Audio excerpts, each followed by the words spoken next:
Guys, just tonight we're going to do shrimp wraps again. I have some corn, a little taco size, and a little flour tortillas, because corn breaks easily. But I just did a basic seasoning. It's kind of like jerk seasoning meets a little Cajun seasoning. So I did, well, first let me and please don't mind the mess. I'm doing a lot of stuff for tomorrow. This is just a little, I made a little pineapple salsa, pineapple, a little bit of cilantro, salt, pepper, a little scallions. You could put red onion in. I did not have any. A little jalapeno pepper, fresh pepper. A little lime juice, a little orange juice is in there. Here I did coleslaw. This is broccoli slaw. I just got it. And then I went to Hibachi Grill. I don't know if you guys are familiar. It's a Japanese restaurant where they cook in front of you. They have a really great dressing. And it's great on top of this broccoli slaw. So that's what that is. And even in their dressings, like a little minced carrot. So, and here is just shrimp. I bought it frozen, deveined, or tailed off, and obviously the shell off. A little olive oil, salt, pepper, a pinch, and you know I like my garlic powder, but just a pinch of garlic powder. So that's not the flavor we were going for. I did a little pinch of cinnamon, a little pinch of nutmeg, a little pinch of, oh, let me tell my husband something.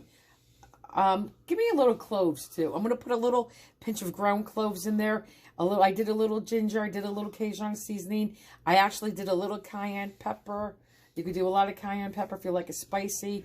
And I used a little thyme. And that's what this is. So yeah. Did I mention I put chili powder? Chili powder's on this too. I'm going to just cook it in my oven. About 475, and then I'll put it under the broiler for like a minute or two. And I could do this. I could do this in my Ninja Foodie. All right, bye. To mention, I put a little lime juice in here. I was gonna hit this with a little lime juice. I don't know. I'm not. I may not. I did put a pinch of lime juice in here, but just a pinch. And I'm doing this flavor tonight because you know I always do the garlic with the parsley and the lemon juice and the olive oil. And I'm actually making shish kebabs like that tomorrow for the cookout. But anyway, yeah. So, and then I just took sun-dried tomatoes. Now, I'm not a big goat cheese girl. Let me just show you the shrimp.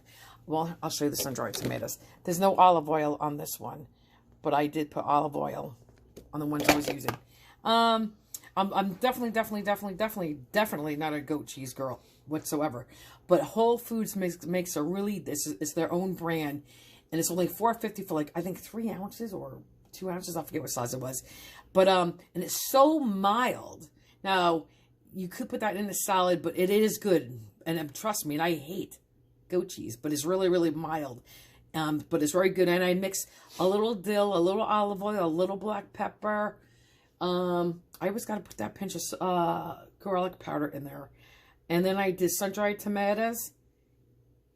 And, olive oil, goat cheese, sun-dried tomatoes, and dill. And like I said, the black pepper and a pinch of that. So that's going to be good. And I made that for my daughter tomorrow because she eats that with some crackers. All right, bye. And guys, they just came out of the oven and they smell amazing. And you can stick them under the broiler for a couple of, a minute or two. You could put guacamole on this or avocado.